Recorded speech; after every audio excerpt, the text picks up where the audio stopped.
Hallelujah, praise the Lord. आप सबको जय मसीह की। मैं परमेश्वर का धन्यवाद देता हूँ आज के सुंदर समय के लिए जो परमेश्वर ने हमको दिया है। और एक और सुंदर संदेश मैं बाइबल का आपके सम्मुख लेकर आया हूँ। और मैं आपसे गुजारिश करता हूँ कि पूरा संदेश सुनिएगा और इसे शेयर कीजिएगा ताकि बहुत से लोग इन बातों को, बाइबल की इन बातों को जान सकें। मैं आपका दोस्त पास्टर राज मसीही आपसे मुखातिब हूँ और आप देख रहे हैं मेरा यूट्यूब चैनल जिसका नाम है राज मसीही। मैं आपसे गुजारिश करता हूं कि मेरे इस चैनल को सब्सक्राइब कीजिए, बेल आइकन को दबाइए ताकि नोटिफिकेशन आपके पास पहुंचे और नया वीडियो बिना व्यवधान के आप तक पहुंच सके। Praise the Lord. और आइए आज के इस वचन पर मनन करने से पहले एक छोटी सी प्रार्थना हम लोग करेंगे। मेरे साथ इस प्रार्थना में शामिल हो जाइए। जीवित और महान दयालु पिता परमेश्वर, हम तेरा धन्यवाद, तेरा शुक्र, तेरी तारीफ, तेरी बड़ाई करते हैं प्रभु, क्योंकि तू इसी योग्य है। धन्यवाद देते हैं प्रभु जी आज के सुंदर समय के लिए जो तूने दिया है। मैं अपने आप को तेरे सामर्थ्य हाथों में सौंपता हूँ प्रभु। मेरे होठों को, मेरे दिल दिमाग को छूकर ब्लेस कर। मेरी आत्मा, मेरा शरीर तेरे ही कब्जे में रहता कि बोलने वाला मनुष्य नहीं बल्कि तेरा आत्मा हो।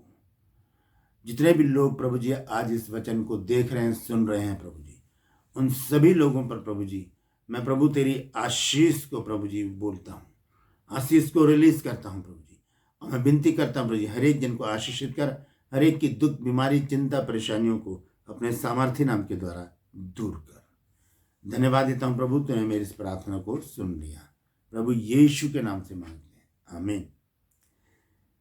Praise the Lord. तो आइए आज के वचन में चलेंगे जल्दी से। और मैं आपसे गुजारिश करता हूँ कि पूरा वचन सुनिएगा और इसे शेयर कीजिएगा ताकि बहुत से लोग इन बातों को जान सकें जो आज प्रभु हमें बता रहा है। छोटा सा एक वचन है, आज उसके ऊपर हम मनन करेंगे। पहला थिस्सलुनीकियों और उसका 5 अध्याय और उसका 17 पद। पहला थिस्सलुनीकियों 5 अध्याय और उसके 17 पद में लिखा है, निरंतर प्रार्थना में लगे रहो। निरंतर प्रार्थना में लगे रहो। तो निरंतर प्रार्थना का मतलब है कि बिना रुके, रेगुलरिटी से, रेगुलर हम प्रार्थना में लगे रहें। इसका जो प्रतिफल है बहुत बड़ा है। आइए एक व्यक्ति है बाइबल में जिसके विषय में हम पढ़ते हैं। देखिए वो जब निरंतर प्रार्थना करता है तो उसको क्या प्रतिफल मिलता है।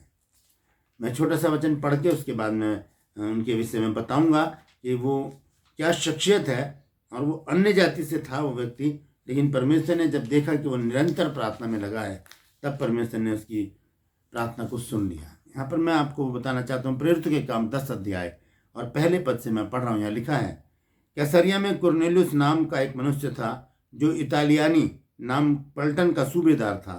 वह भक्त था और अपने सारे घराने समेत परमेश्वर से डरता था और यहूदी लोगों को बहुत दान देता और बराबर परमेश्वर से प्रार्थना करता था। बराबर परमेश्वर से प्रार्थना करता था, बराबर निरंतर प्रार्थना में लगा रहता था। और उसका प्रतिफल उसको क्या मिला।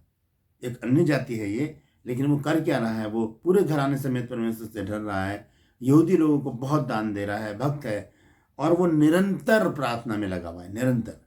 तो देखिए क्या हुआ, 3 पद में क्या लिखा है। प्रेरितों के काम 10 अध्याय और उसका 3 पद। यहाँ लिखा है, उसने दिन के 3 पहर के निकट दर्शन में स्पष्ट रूप से देखा कि परमेश्वर का एक स्वर्गदूत मेरे पास भीतर आकर कहता है कि हे कुरनेलियुस। उसने उसे ध्यान से देखा और डर कर कहा, हे प्रभु क्या है। उसने उससे कहा, तेरी प्रार्थनाएं और तेरे दान स्मरण के लिए परमेश्वर के सामने पहुंचे हैं। हालेलुया। तो ये प्रार्थनाएं कैसे पहुंच जाती हैं परमेश्वर के पास, जब हम उसे रेगुलर करते हैं, निरंतर हम प्रार्थना में लगे रहते हैं। और इसका प्रतिफल बहुत बड़ा है। और इसका प्रतिफल कुरनेलियुस को मिला जब वो निरंतर प्रार्थना कर रहा है। और फिर एक स्वर्गदूत ने आकर उसको बताया कि तेरी प्रार्थना और तेरे दान स्मरण के लिए परमेश्वर के पास पहुंच गए हैं। आइए हम देखेंगे कि यीशु मसीह ने इस विषय में क्या कहा है। हम देखेंगे लूका की पत्री में 18 अध्याय, पहली आयत से मैं पढ़ूंगा। लूका 18 अध्याय 1 आयत से 8 आयत तक।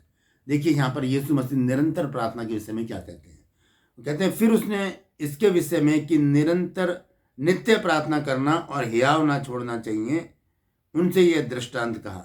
नित्य प्रार्थना करना यानी कि रेगुलर प्रार्थना करना, नित्य प्रार्थना करना, बिना रुके प्रार्थना करना और हियाव नहीं छोड़ना चाहिए।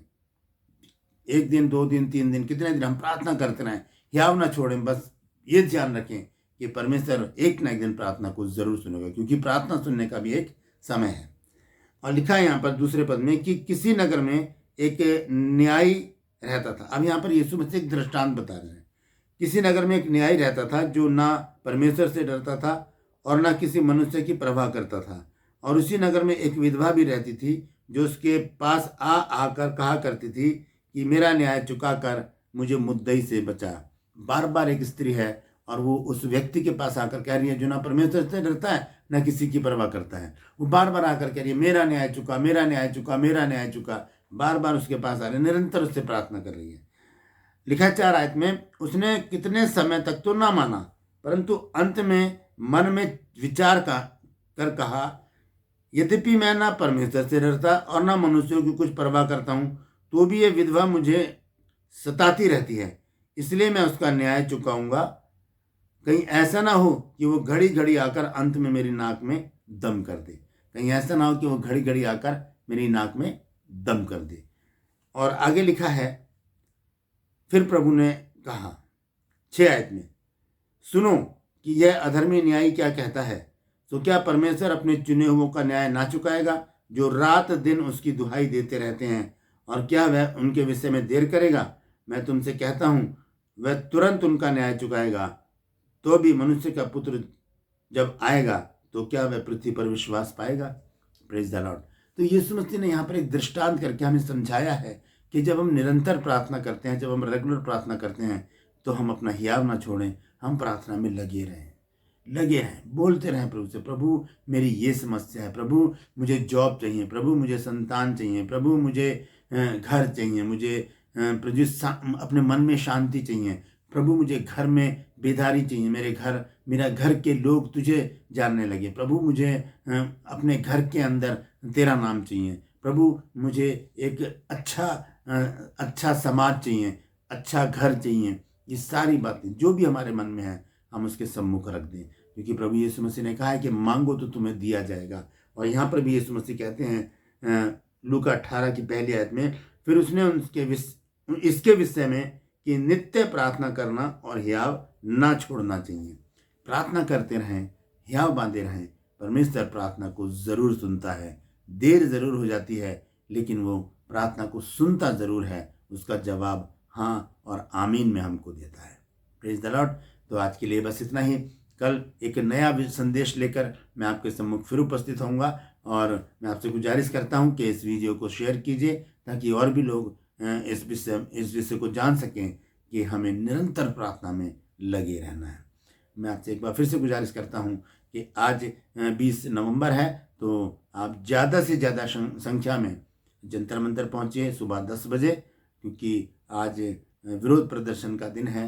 हम लोग शांतिपूर्ण ढंग से आज मसीहों के सताव के विरोध में प्रदर्शन करेंगे और सरकार को ज्ञापन देंगे कि वो इस ओर संज्ञान लें।